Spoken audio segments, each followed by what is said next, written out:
भाजपच्या निवडणूक संचलन समितीची आज महत्त्वपूर्ण बैठक बावनकुळे आणि रवींद्र चव्हाणांच्या उपस्थितीमध्ये दुपारी 3 वाजता बैठकीचं आयोजन। स्थानिक निवडणुकीमधील युतीबाबत चर्चा होणार। राष्ट्रवादीच्या स्टार प्रचारक निरीक्षकांची आज बैठक। प्रदेशाध्यक्ष सुनील तटकरे नगरपंचायत नगरपालिका निवडणुकीसाठी स्थानिक परिस्थितीचा आढावा घेणार। युतीबाबत चर्चा होणार असल्याची सूत्रांची माहिती।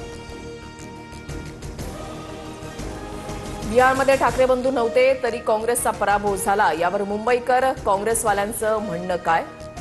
काँग्रेसनं मुंबईमध्ये स्वबळाचा नारा दिल्यावर सामनातून सबुरीचा सल्ला। ठाकरेंच्या सेनेचे उपनेते अद्वै हिरेंचा पक्षाला रामराम। आज भाजपमध्ये प्रवेश करणार। नाशिकमधील समीकरणं बदलण्याची शक्यता। विधानसभेत हिरेंनी दादा भुसेंना आव्हान दिलं होतं। ठाकरे बंधूंची जागावाटपाची प्राथमिक बोलणी आजपासून सुरू होणार। स्मृतीस्थळावर उद्धव ठाकरेंचा बाळा नांदगावकरांशी संवाद, सूत्रांची माहिती। मुंबई पालिकेसाठी भाजपचा नवा फॉर्म्युला। ठाकरेंचे नगरसेवक असलेल्या जागांवर भाजपचा सर्व्हे। शिंदे आणि भाजपमध्ये कशा पद्धतीनं जागा वाटल्या जाणार यासंदर्भात सर्व्हे। अंतिम निर्णय वरिष्ठ पातळीवर होणार। नगरपालिका नगरपंचायत निवडणुकीसाठी दाखल झालेल्या अर्जांची आज छाननी। 2 डिसेंबरला मतदान, दुसऱ्या दिवशीच 3 डिसेंबरला निकाल लागणार।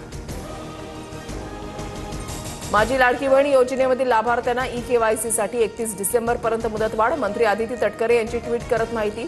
योजनेच्या लाभाची सातत्यता कायम राहणार। मुंबई ठाण्यामध्ये सीएनजी पंपाबाहेर वाहनांच्या लांबच लांब रांगा। महानगर गॅसच्या मुख्य पाईपलाईनमध्ये बिघाड। 40 ते 45% रिक्षा टॅक्सी बंद। अत्यावश्यक सेवेवर थेट परिणाम। उत्तरेकडून येणाऱ्या थंड वाऱ्यांमुळे राज्यामध्ये थंडीची लाट। मुंबईसह अलिबाग, रत्नागिरी, डहाणूमध्ये थंडीचा कडाका वाढला। जळगाव, नाशिक, छत्रपती संभाजीनगर, जालना, परभणी, बीड, हिंगोलीमध्ये थंडीच्या लाटेचा इशारा।